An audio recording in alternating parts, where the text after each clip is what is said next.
دائما كنا نحلم يكون عندنا دار على نهر جاري، ولكن للأسف تحول الحلم إلى كابوس. اليوم كلياتنا شفنا الطوفان اللي صار بمخيمات شمال السوري، تحديدا خربة الجوز. بلشت المي تجرف الخيم، تجرف آمال وأحلام الأطفال، تجرف الكتب تبعيتهم وأيضا أغراضهم الشخصية. يا جماعة للأسف إنه نحن بنعرف ومتيقنين إنه حيصير هذا الطوفان وحيصير هذا الشيء اللي صار، ولكن نحن ما عطينا بال لهم وطلعنا على وبلشنا نرمم بمناطقهم.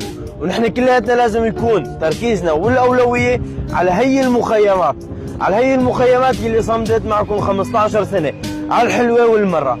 للأسف نحن كلياتنا بدون استثناء تخلينا عنهم وتركنا المخيمات، من إعلاميين لنشطاء، وما حندخل بتفاصيل تانية. كلياتنا تخلينا عنهم وانتقلنا نرمم مناطق تانية.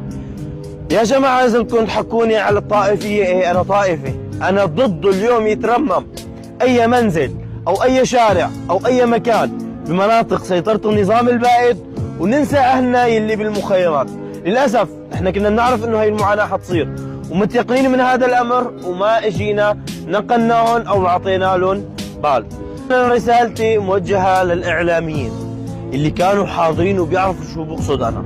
يا إعلامينا، اليوم كلمة إعلامي مو إنك تغطي الحدث اللي عم بيصير، إنما أيضا تنوه على الحدث هذا حتى قبل ما يوقع. يعني بدل ما تكون بمكان تاني عم تروج لشيء نحن ما بيفيدنا، ونحن بالذات أولاد المخيمات، تعال نروج وننبه إنه يا جماعة لازم نطالع هي الخيم من هي المناطق مشان ما يصير نفس الشيء اللي صار السنة اللي قبلها أو الشتوية اللي قبلها. هون بيكون اسمك إعلامي، بيكون اسمك إعلامي حقيقي لما تنوه على شيء حيصير. ما تستنى الترند يطلع إنه والله صار طوفان بمخيمات خربة الجوز وتجي وباشر لتغطي هذا الحدث. هون ما بيكون اسمك إعلامي، بيكون اسمك منافق حتما حتما. للأسف أنا اعتزلت بناشط إنساني ودخلت لمجال شغلي ورزقتي، ولكن للأسف ما عم نقصر معهن، ولكن أنتم عم تخلونا نضطر إنه ناخذ الشغل تبعكم. يا إعلامينا، يا نشطائنا، ويا حكومتنا، بنتمنى ورجاء خلوا الأولوية لأهالي المخيمات اللي صمدوا معكم على الحلوة والمرة. أنا اليوم ضد ينفتح أي شارع يمشي فيه واحد كان مؤيد للنظام البائد.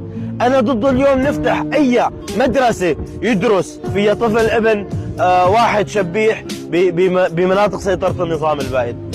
خلوا ببالكم الأولويات.